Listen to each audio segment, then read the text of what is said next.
Dostlar, emme salam, canınız sağmayı. Daha şu maşin bazarında Nissan Sentra dostlar.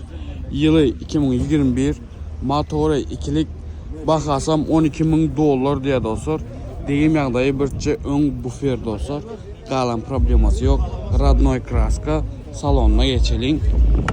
Salonu, kapılar, patolog yağdayı, sizeneler, matas deniyor. Arpede yağdayı.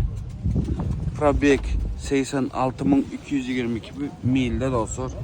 Yine size maşin arka tarafından görkezeyim. Yine torpedasını görüyorsunuz. Bu maşin koy arası 2021'in Nissan Sentra'sı. Yine diska yağdayları, bagaj tarafı.